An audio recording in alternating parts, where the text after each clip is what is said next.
පාකිස්තානයේ සමග තරඟ 3කින් යුත් එක්දින ක්‍රිකට් තරඟාවලියක් සහ සිම්බාබ්වේ සමග පැවැත්වෙන 3x20 තරඟාවලියක් සඳහා ශ්‍රී ලංකා කණ්ඩායම පාකිස්තානයේ බලා පිටත්ව ගියා. එක්දින තරඟාවලිය 11 වෙනිදා සිට 15 වෙනිදා දක්වා පැවැත්වෙනවා. 3x ක්‍රිකට් තරඟාවලිය නොවැම්බර් මාස 19 වෙනිදා සිට 29 වෙනිදා දක්වා පැවැත්වෙනවා. සංචාරය සඳහා සහභාගී වන එක්දින සංචිතය මෙසේයි. චරිත අසලංක නායකයා පැතුම් නිසංක, ලහිරු උදාර, කමිල් මිශාර, කුසල් මෙන්ඩිස්, සදිල සමරවික්‍රම, කමිදු මෙන්ඩිස්, ජනිත් ලියනගේ, පවන් රත්නායක, වනිදු හසරංග, මහිස් තීක්ෂණ, ජෙෆ්රි වැන්ඩසේ, දුෂ්මන්ත චමීර, අසිත ෆෙනෑන්ඩු, ප්‍රමෝද් මදුෂාන් සහ ඒෂාන් මාලිංග.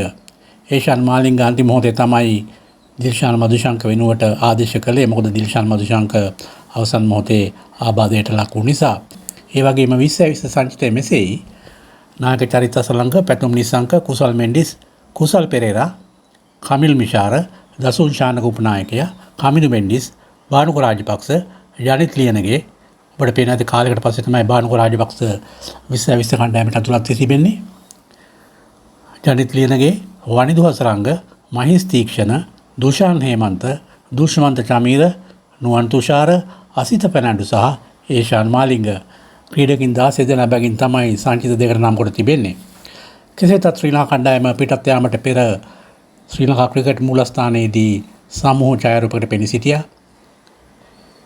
ඒ වගේම ඔබ මේ දැන් දකින්නේ ඔවුන් ශ්‍රී ලංකාවෙන් පිටත් යාමට පෙර අපගේ කැමරාවේ හසු වූ දසුන් කීපයක් සහ ශ්‍රී ලංකා නායකයා චරිත් අසලංක මාධ්‍ය වෙත අදහස් දැක්වූ ආකාරයයි.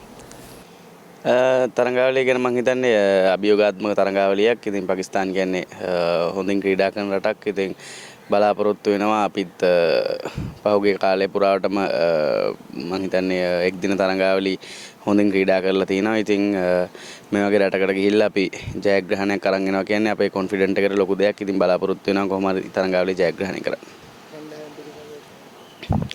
කණ්ඩායම ගැන සතුටුයි. ඉතින් ලොකු වෙනස්කම් නැහැ කලින් තරඟාවලිය වල වගේම තමයි. ඉතින් සම්බර කණ්ඩායමක් ඉන්නවා. ඉතින් බලාපොරොත්තු වෙනවා ඒ කණ්ඩායමෙන් උපරිම දේ අරගෙන මං හිතන්නේ අපේ අර ඉන්ඩිවිජුවල් තිබ්බ පර්ෆෝමන්ස් උත් උඩට අරගෙන හොඳින් ක්‍රීඩා කරන්න.